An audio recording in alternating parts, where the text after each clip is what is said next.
За яцхан залжтай шинэхэн бичлэгээр уулзаж байгаадаа таатай байна. Энэхүү бичлэгэн дээр хэдүүлээ Гинжингийн Toast Zos гэсэн цомог дээр ревю хийх байгаа. Бичлэгийн хүрээнд ерөнхийдөө яг юу ярилцах вэ гэхээр цомог хизээ нээлттэй хийв, ямар артистуудтай хамтар шинэ уран бүтээл цомогт багтсан байна.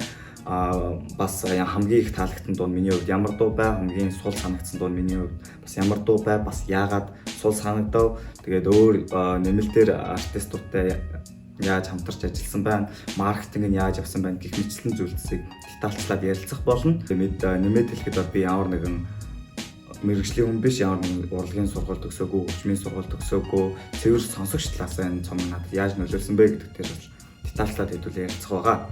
За тэгээд цомог бол ерөнхийдөө 11 сарын 29-нд нээлттэй хийсэн.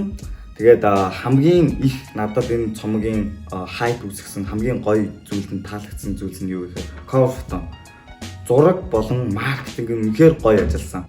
Тэгээд фотографераар нь бол Monster-ын Senтэй ажилласан. Тэгээд Illustrator болон дижитал маркетинг бусад арт ажлуудыг бол Brooklyn Zoo, Бэлгүүний харандаа гэх мэт артистууд хамтарч ажиллаад ажлыг гүйцэтгэж хийсэн байгаа. Тэр нь бол үнэхээр төгс гүйцэтгэлтэй гоё ажил болсон. Бүгдэнд нь баяр хүргэе. Гинжингийн цомог бол подкаст, телевиз, радио, Instagram, Facebook ер нь бүх платформууд дээр бүр лафийн бисний дэлгэцүүд хүртэл нэг хэсэг Гинжингийн Toast Zos-ын cover-тойгоор гарсан байсан. Гэх мэтчлэн маш олон сувгуудыг ашиглаж маркетингээ хийсэн нь бол хүмүүст маш өндөр хэмжээний хайп үүсгэсэн. Тэр чинээгээр хүмүүсийн худалдаа авах болон тоглолтод ирсэн хүмүүс нь бол бас нэлээд их байсан болов. Бараг хөгжмийн фестивал шиг хэмжээний олон артистууд оролцсон том цомгийн нээлтийг бол хийсэн байгаа. Тэр нь бол үнэхээр баяр хүргэмээр гайхалтай гоё зүйл болсон байсан. Тэгээд ерөнхийдөө бол ингэж олон хайп үүсгэсэн шигээ хүлээлтэнд хүрсэн хэмжээний цомог байсан уу гэдэг дээр бол хүмүүс янз янзын санаа бодолтой байгаа байх. За тэгээд хэдүүлээ цомгийнхаа гол доторх дуунууд руу орцгоё. Ер нь бол 14 дуутай, цоо шин 7 дуу байгаа. Хуучин дуунасаа 7-г оруулсан байсан. Бас олон төрсэн дуунууд нь цомог тогтсон байсан бас. Цомгийг бүтнээр нь сонсох явахад бол гоё байсан. Тэгээд ямар артистуудтай хамтарч ажиллаваа гэдэг дээр бол ер нь бол Logic crew учраас бол ойлгомжтой Fla, Liltoгийн хоёртай хамтарсан байсан. Тэгээд AM-тэй хамтарсан дуу байсан. Тэгээд хамгийн surprise болсон дуу нь хамтрал нь болохоо юу вэ гэхээр Wanko шамтлагын төвшөө болон Pangas-тай хамтарч Abel Buki гэдэг дуун дээр цоо шин дуу цомогт багтсан байсан. Тэр дуу хамгийн гоё хамтрал болон тийм surprise байсан гэж хэлж болно. Тэгээд хуучин бооны хугархаануудыг сонсох нь тэгэхээр гоё байсан. Ер нь бол хуучин бооны хугархаанууд хугараагүй байлаа. Хийдгээ хийгээд гоё явж илээ. Бусд нь бол ер нь ихэнхдээ Гинжингийн соло уран бүтээлүүд байсан. Цомгоос хамгийн их таалагдсан дуу надад ямар дуу байсан бэ гэхээр мэдээж MC-д бичсэн цагтл байсан. Ер нь бол Гинжингийн карьер эхэлснээс хойш бүх дуунуудыг ингэж ихсааж байгаа топо сонгох юм бол би бас MC-д бичсэн цагтлыг сонгох байх. Яагаад вэ гэхлээр бол ер нь бол MC-д гэдэг хүн бол яг 95 96 оны бидний үеийн залуучуудад бол нэг хипхопын ертөнцид яг юм сонсогч талаас байдаг юм залуучуудад бол MC-д гэдэг хүн нэг тийм одоо юу гэх юм үлгэр домог шиг бид нарт санагддаг байсан. Одоо анхны MC-г яг MC Монголын анхны MC вершн гаргаж ирсэн Монголын тийм back нь байсан. Маш олон төрлөөр хүмүүс тайлбарладаг мессежтэй дуу яаж анх хийх одоо яг Монголд хамгийн анхны тийм мессежтэй дуу хийжсэн, нийгэм рүү чиглэсэн хүн дуунуудыг бас хийжсэн. Гэх мэтчлэн маш тийм респекттэй авцсан хүний талаар дуу. Тэгээд ерөнхийдөө бол яагаад энэ дуу хамгийн их таалагдсан бэ гэхээр тэр хүнийг яг амьд юун дээр нь тоглолтын дээр нь сонсож үзээгүй дандаа тийм хүмүүсийн артистуудын ярианаас ийм мундаг хүн байсан байж тээ гэдэг YouTube-аар ганц хоёр бичлэгийг үзэх ч юм уу тиймэрхүү байдлаар мэддэг байсан. Тэгээд MC-д бичсэн цагт Гинжингийн энэ дуу яг бидний үеийн залуус ийм хүн байсан шүү гэдгийг аягүй одоо дүрслэл нь аягүй гоё. Яг хуучны өнгө айсыг нэгдүгээр батг дээр дүрслэх маягаар байрны гадаа BMX band гэх юм уу гэх мэтчлэн аягүй гоё дүрсэлж үзүүлдэг. Тэгээд одоогийн нийгэмд бас та хэрэгтэй байна. Одоогийн нийгэмд ерөнхийдөө энэ монголчууд жоохон ингээд хоорондоо харсалтаад байгаа нөхцөл таны үг бидэнд хэрэгтэй байна гэх мэтчлэн бас мессежтэй flow болон punchline-уудыг оруулсан бас хамгийн тэр хүний баг цаад ингээд мэдхэд бас нөлөөлсөн учраас тэр дуу бол хамгийн best дуугаар нь би сонгосон өөрийнхөө хувьд. Тэгээд дараагийн одоо сайн дуугаар нь бол Missed Call гэсэн цоошин дууг сонгосон. Ерөнхийдөө дууны утга агуулга атмосферийн хувьд бол юу гэх юм нэг юм салж болдгоо, нийлж болдгоо. Өмнө нийлцсэн байсан тэгээд салцсан. Гэхдээ би биендээ хайртай, тэгээ өөр хүмүүстэй болцсон ч гэдэг юм нэг юм ядаргаатай харилцаа хүн болгон байдаг шүү дээ. Тэр харилцааг ер нь хөндөж гаргасан. Тэгээд чи миний утсыг авахаа болсон байна, чи наагааг сонсгоо болсон байна гэсэн утга агуулгатай дуу байсан. Тэгээ ерөнхийдөө сэдвийн хувьд бол мэдээж мөнхийн сэдв болох хайрын сэдв. Гэхдээ бас яг нэг тийм ядаргаатай харилцааг айгуу гоё trap хэмнэлд оруулаад дуулсан байгаа нь чихэн наалцтай бөгөөд гоё байсан.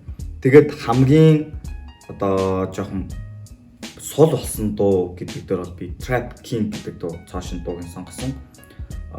Яагаад вэ гэхлээр бол гинжин Trapping King гэдгийг бол ерөнхийдөө сонсогчноосоо эхлээд артист хүртлээр бүгдээрээ одоо хүлээн зөвшөөрчихсөн байгаа. Тэгээд цомгийг худалдаж аваад дуунуудыг ингээд ямар нэртэй дуунууд байна гэдээ гүйлгээд анхаарч авах. Trap King гэсэн дуу би хамгийн түрүүлж сонссон.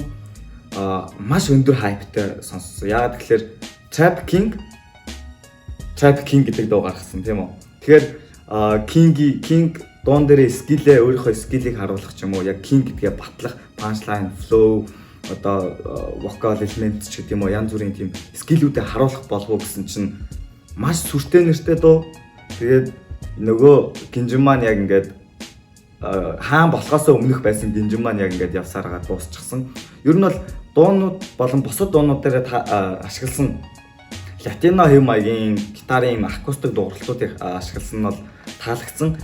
Тэр нь бол гинжингийн vibe-тай нь бол гоё тохирч исэн.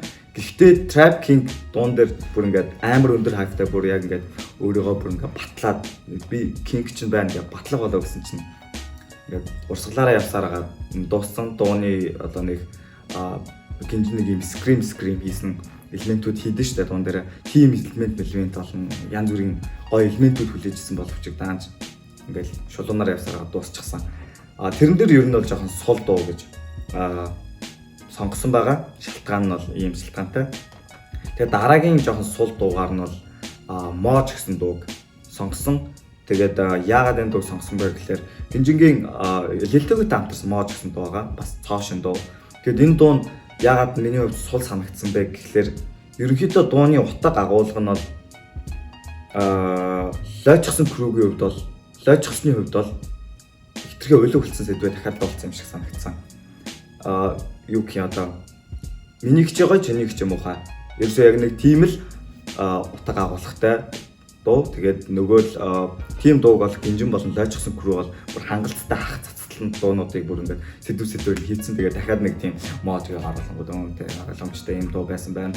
Тэгээд ийм гэсэн байна гэдэг. Яг гоо тэр дуун дээр нэг гоё таалагдсан зүйл нь гэхээр гинжигийн нөгөө тасалдсан флоу нь бол тэн дээр яг амар гоё тохирсон байсан. Яг дууны темпийн хувьд бол rhyming болон punchline-ууд нь бол нэг байгаагүй.